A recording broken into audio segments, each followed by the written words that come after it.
Hey friends!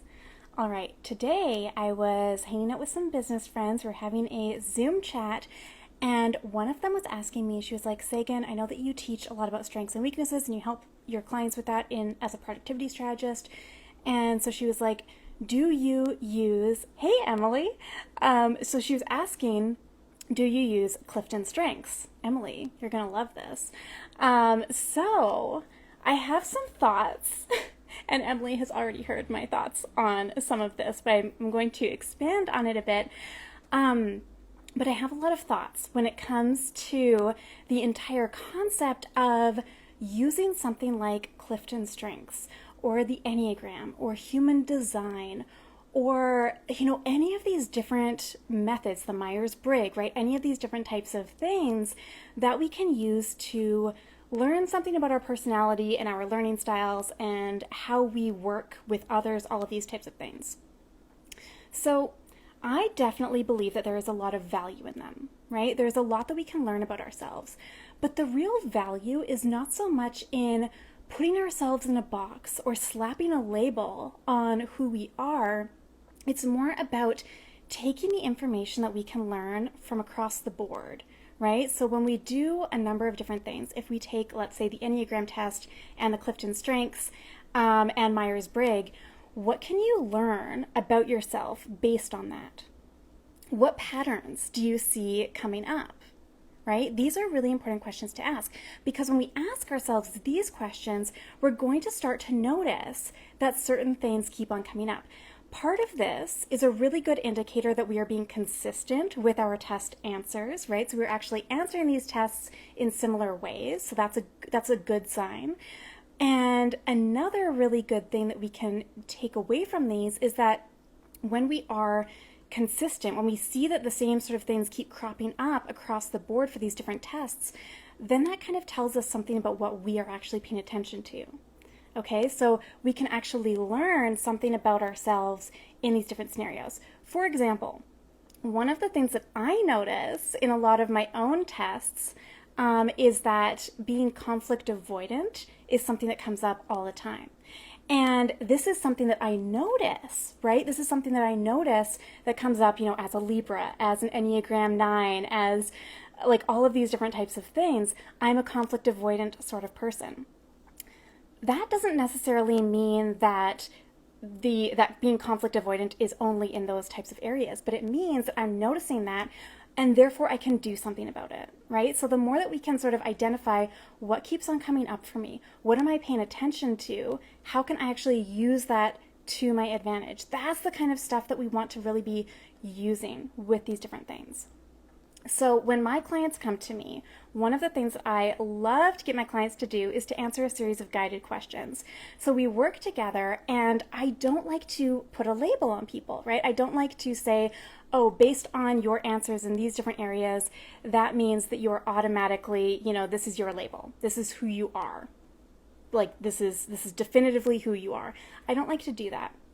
Rather than giving a person an archetype or something like that, instead, we simply look at across the board, what are the types of responses, what are the types of answers that you have in these questions that keep on cropping up for you? What do you kind of notice? And I'll share with them what I'm sort of noticing, but I really like to get their feedback first, because I can also use that information as their coach when I am using my sort of combination of hybrid coaching and consulting as a productivity strategist. I can use that information of what they sort of notice and what I'm noticing, and we can create a really great strategy together based on that information. So there's nothing wrong with CliftonStrengths. When I took it, it was great. I liked it. And it also reinforced, it confirmed what I already knew about myself. My number one CliftonStrength is strategic. I have in my top 5 CliftonStrengths, 4 of them are in the strategic domain, and my number one strength is strategic. So I chose a very good line of business. But it's really interesting, right? Because the more that we kind of look into these things, the more that we can use that information. And we can see, oh yes, this confirms what I already know. I can use this kind of information to my advantage. So there's nothing wrong with using these different things. They can be really great tools as long as we don't pigeonhole ourselves with them. As long as we don't look at them and see, oh, well, because of this, right? Because I am X, that means I can never be Y. Instead, it's like, okay, how can I use this strength to my advantage? What can I do to compensate for my weaknesses?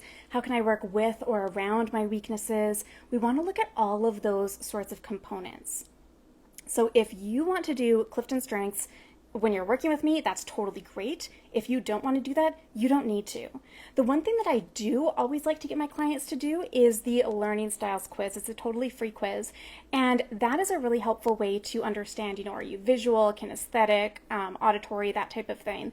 But that's not even mandatory, right? That's an optional thing that people can do. But instead, we really like to focus a lot on the guided questions and really getting to the root of who are you? What are you all about, right? How does your brain work? What keeps on cropping up again and again for you? And then we take all of that information from all of these different assessments and guided questions, and we create a really awesome strategy from there together. So I hope that this answers the question. And this is the type of question I get. I get this a lot. People want to know, well, do I need to take Clifton Strengths? Which is better? Clifton Strengths versus Human Design versus Enneagram, right? Like, a lot of these types of questions come up, and you can do all of them. In fact, I would encourage you to do all of them to start to recognize the patterns, but you don't need to prescribe to any one of them. They are not the gospel. They're not written in stone, definitively who you are. You can use that information. We can always use this information to our advantage. And another sort of variation of this question that I get a lot is around things like, oh, do you teach the Pomodoro technique, right? Or do I need to use this time management technique versus another if I'm going to be productive? And again, the truth is you don't need to prescribe to any one time management technique, right? There is no one size fits all. There's no a be all end all type of productivity technique or strategy that you need to use. Instead, what I really want you to focus on is identifying the perfect one for you at this stage of your life, at this season of your business, and that kind of thing, based on how your brain works, what your lifestyle is like, all of that. So we really want to look at all of these different pieces to find the perfect sort of strategies for you at this time. Okay, so I hope that helps. I just wanted to hop on here really quick and sort of share my thoughts on that. As always, if you have more questions on this, I love chatting about it, so just let me know. You can always shoot me a DM or drop a comment below. And if you want to work on this together, I'm now offering one-on-one productivity coaching sessions. So we can go through my whole series of guided questions I like to ask, and we can really determine what your strengths and weaknesses are. You do not have to use Clifton Strengths to identify your strengths. Okay, so we can do that together with one-on-one productivity coaching sessions. You can learn more about that at the link in my bio, saganmorrow.com/workwithme, or as always, just drop me a message and we can chat further about it. All right, thanks so much for hanging out with me. Bye.